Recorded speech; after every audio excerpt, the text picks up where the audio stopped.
Your digital life is a mess of conflicting schedules, unread school emails, half-finished grocery lists, and constantly multiplying notifications. We were promised that artificial intelligence would step in as a personal savior to handle this chaos. But instead of an assistant, we got a blank box that sits there, completely passive, waiting for highly specific instructions.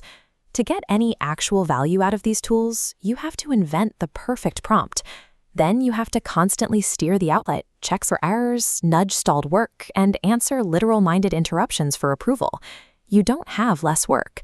You have simply been promoted to the role of an unpaid, highly stressed project manager supervising a fleet of digital interns. People do not want another inbox to check.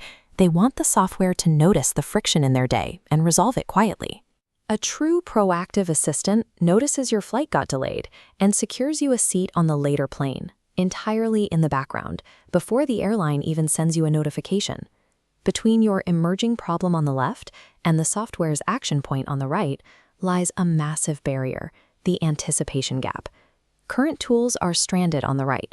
They only bridge this divide if you manually drag them across with a reactive command. Until engineers figure out how to close this gap structurally, engaging with consumer AI will feel like manual labor rather than a relief. While consumer tools struggle to be helpful, autonomous agents are already thriving in enterprise environments, completing complex coding tasks and running systems in the background. This flowchart shows why agents succeed.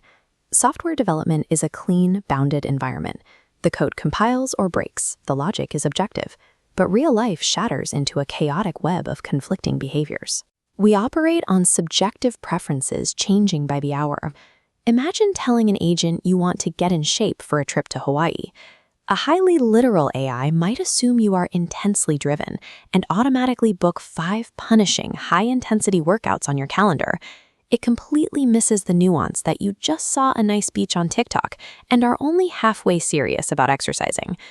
A compiler will immediately flag a broken line of code, but there is no compiler for human taste. To navigate our daily contradictions, the product must develop genuine intuition. It has to know exactly when to step in and offer a solution and when to stay out of the way. When an AI lacks that intuition, you get fake proactivity.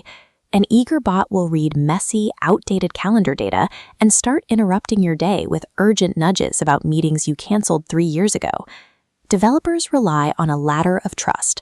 Step 1, read context. Step 2, suggest actions. Step 3, draft solutions for review. Step 4, act with your confirmation.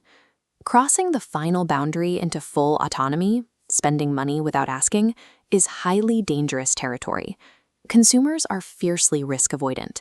If an application skips the lower rungs and makes an expensive mistake on its own, it breaks user trust immediately, and it rarely gets a second chance.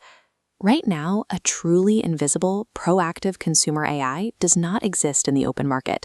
The current offerings are still highly reactive experiments, but you can track its imminent arrival by watching a few key industry signals. First, look at the hiring boards. Major AI labs are aggressively poaching engineering talent specifically known for building open-source agent frameworks. Second, read the frontier model release notes. You will know the technology is maturing when the major updates shift focus away from raw coding benchmarks and heavily emphasize long-running intent with memory. Third, watch the prosumer bleed. Applications like Slack and Notion built massive user bases as team collaboration tools before individuals adapted them for their personal lives. Proactive AI will follow the same path, migrating from enterprise desks to household logistics. Monitoring these 3 specific indicators gives you a clear roadmap to know exactly when the anticipation gap is finally closing. Stop blaming yourself for bad AI interactions. If you can't get value out of a tool because you don't know how to construct the perfect prompt, you are not failing the tool. The tool is failing you. The burden of anticipation belongs squarely on the shoulders of the developers engineering the software. The software we actually need is an assistant that understands our nuances well enough to quietly adapt to our messy human flaws, rather than punishing us with extra administrative labor. The era of the reactive, blinking chatbot has reached its ceiling. The consumer software revolution belongs exclusively to the machine that knows what we need before we even ask.